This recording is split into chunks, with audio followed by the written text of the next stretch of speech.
পরীর দেশে তখন সকাল। সোনালি চুলের পরী সোনালি ফুলের বাগানে খেলছিল। তার জাদুকরি চুলে সকালের আলো পড়ে ঝিকমিক করছিল। কিন্তু হঠাৎ করেই আকাশ কালো হয়ে এলো। এক ভয়ঙ্কর ঝড় ঢেয়ে এলো পরিদেশে। সোনালি তার সোনার মতো চুল দু হাতে আঁকড়ে ধরল। ঝড় থেমে গেল, কিন্তু সোনালি সুন্দর চুলে বড় বড় জট পড়ে গেল। এই চুল কেটে গেলে যে তার সব জাদু শেষ হয়ে যাবে। কি করবে সে এখন? তখন বনের জ্ঞানী কচ্ছপ সোনালীকে বলল, মানুষের গ্রামের পাশে একজন দয়ালু নাপিত থাকে, হয়তো সেই পারবে জট ছাড়াতে চুল না কেটেই। গ্রামের সেই নাপিতের নাম বিমল। সে খুব যত্ন করে সবার চুল কাটত, কেউ তার কাজে অসন্তুষ্ট হতো না। সোনালী ভরসা পেল।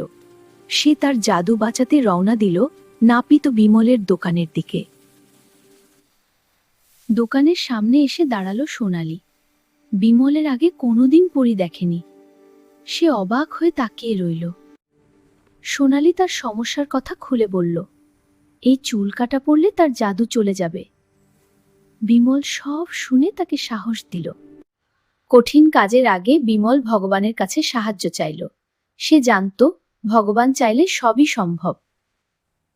বিমল বুঝতে পারল সমাধান ধ্বংসে নয়, যত্নে। সে কাঁচি না নিয়ে তুলে নিল চিরুনি আর তেল। ভগবান সাহায্য করো। ভগবানের নাম নিয়ে বিমল কাজ শুরু করল। সে প্রথমে সুগন্ধি তেল দিয়ে চুল নরম করে নিল, যাতে জট সহজে খুলে যায়। ধীরে ধীরে বিমলের যত্নে সোনালীর চুলের সব জট খুলে গেল। চুল কাটতে হলো না একটু। চুলগুলো আবার আগের মতো ঝলমল করতে লাগলো। জট ছাড়ানো শেষে বিমল সোনালীর চুল সুন্দর করে বেনি করে দিল। সোনালীর ফিতায় বাঁধা চুল দেখতে আরো সুন্দর লাগছিল। নিজের নতুন সাজ দেখে সোনালী খুশিতে আত্মহারা। তার জাদুও ঠিক আগের মতোই ছিল। সে বুঝল ধ্বংস না করে যত্ন নেওয়াই আসল সমাধান। সোনালী কৃতজ্ঞতা জানিয়ে উড়ে গেল পরীর দেশে। আমরা শিখলাম, কোনো সমস্যার সমাধান ধ্বংসে নয়, বরং ধৈর্য, অপেক্ষা আর যত্নেই লুকিয়ে থাকে।